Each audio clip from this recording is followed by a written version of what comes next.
Good evening, welcome. We are continuing with our daily recitations of Sri Aurobindo's Savitri.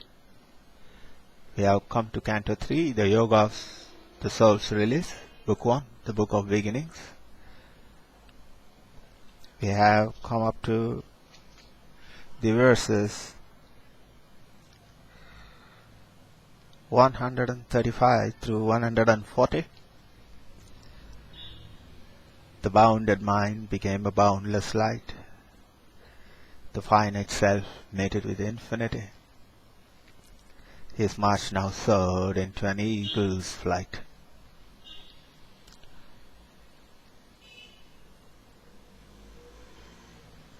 Out of apprenticeship to ignorance, wisdom appraised him to her mastercraft, and made him an archmason of the soul, a builder of the immortal's secret house, an aspirant to supernal timelessness.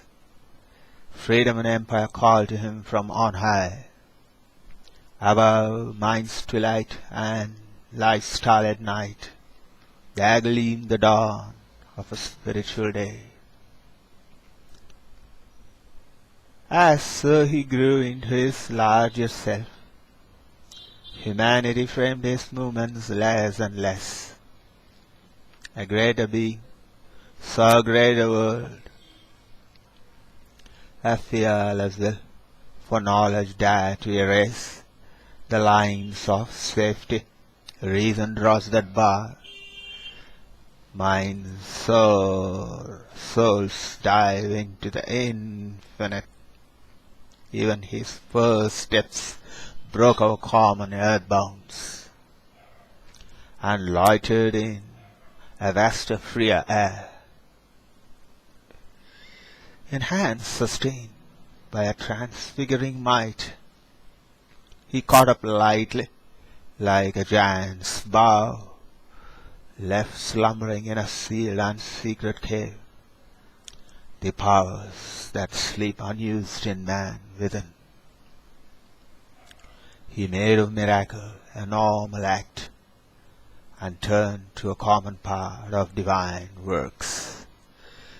Magnificently natural at this height, efforts that would shatter the strength of mortal hearts, pursued in a royalty of mighty ease,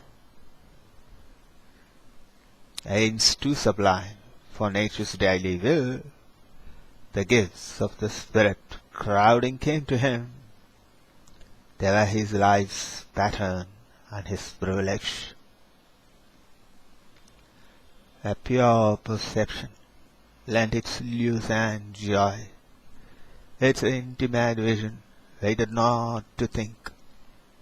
It enveloped all nature in a single glance.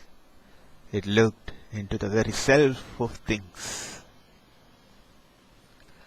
Deceived no more by form, he saw the soul. In beings it knew what lurked to them unknown.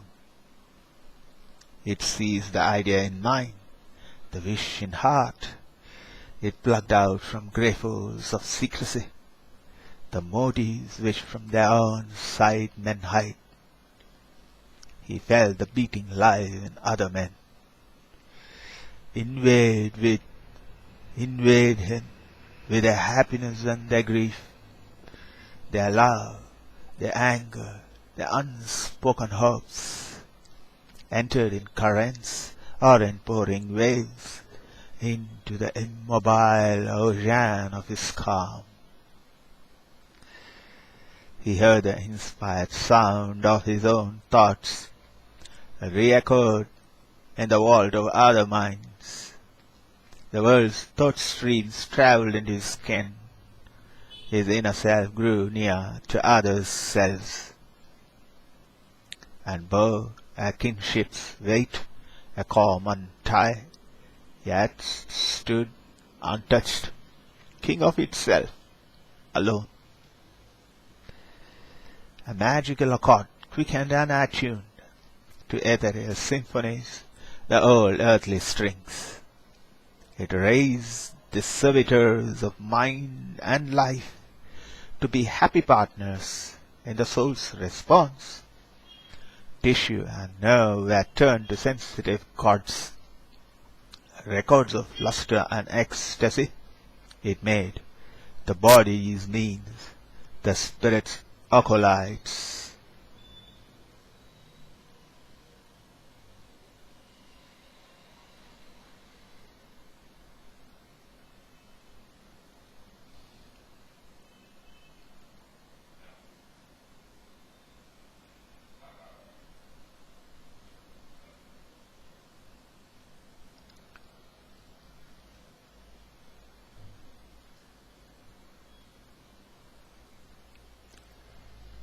We have been reading more and more of the yoga of the king, Ashwapati, who is now doing an intense ascesis and has been chosen by the divine to be poured into himself as a vessel of higher consciousness, force, and light. And it is these experiences that are happening to him we have been reading.